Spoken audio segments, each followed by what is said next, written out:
Hello friends, Radhe Radhe. तो आज मैं बनाने जा रही हूँ बाजरे की खिचड़ी, जो कि सर्दियों में काफ़ी पसंद की जाती है। तो मैंने इस बाजरे को आधा कटोरी पानी इसमें डाला था और मैंने 3 घंटे के लिए इसको भिगोकर हल्का हल्का रख दिया था। फिर उसके बाद मैंने इसको उगली मूसली में डाला और फिर मैं इसको कूटने लग गई। हमें इसको जब तक कूटना है तब तक इसके ऊपर की जो लेयर होती है, जो छिलका होता है, वो अच्छे से उतर ना जाए, तब तक इसको हमें लगातार कूटते रहना है और जो छिलका है वो अपने आप ही धीरे धीरे अलग होने लग जाएगा।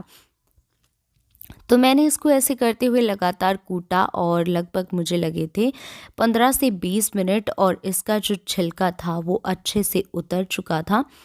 तो ये देखिए, हमारा जो बाजरे के ऊपर का छिलका है वो काफ़ी अच्छे से उतर चुका है। आपको दिख रहा होगा कि इसमें काफ़ी ज़्यादा आटे के जैसा आपको दिखाई दे रहा है, मतलब हमारा जो छिलका है बाजरे का वो उतर गया था।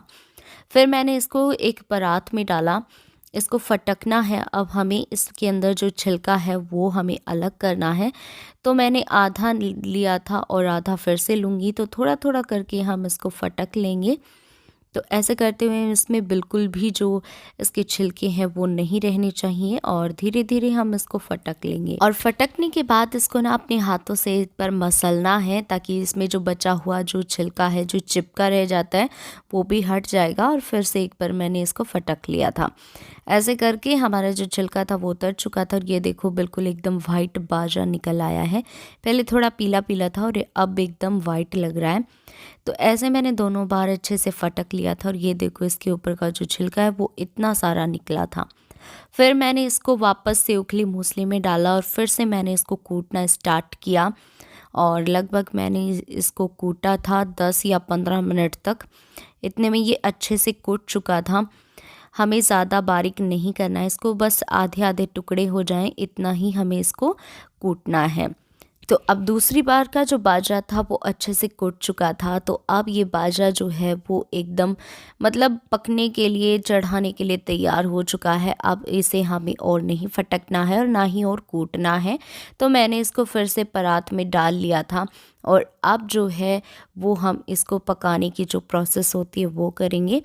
तो ये देखो, कुछ इस तरीके का मैंने इसको कूटा था और फिर मैंने थोड़ी सी चने की दाल और मूंग की दाल और थोड़े से चावल लिए। फिर उनको मैंने भिगोकर रख दिया था और चूल्हे पर मैंने चढ़ा दिया था पानी गर्म होने के लिए। तो पानी गर्म हो चुका था। उसके बाद जो हमने कूटा था बाजरे को, उसको मैंने धीरे धीरे डालती गई और बीच बीच में चमचे को चलाती गई।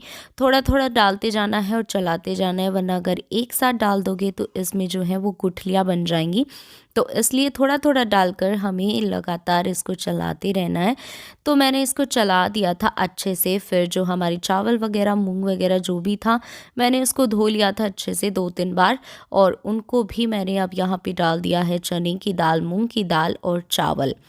अब इन सभी चीज़ों को मैंने यहाँ पर डाल दिया था और फिर मैंने इनको अच्छे से एक बार फिर से मिक्स कर दिया और फिर मैंने डाले यहाँ पर 2 चम्मच नमक।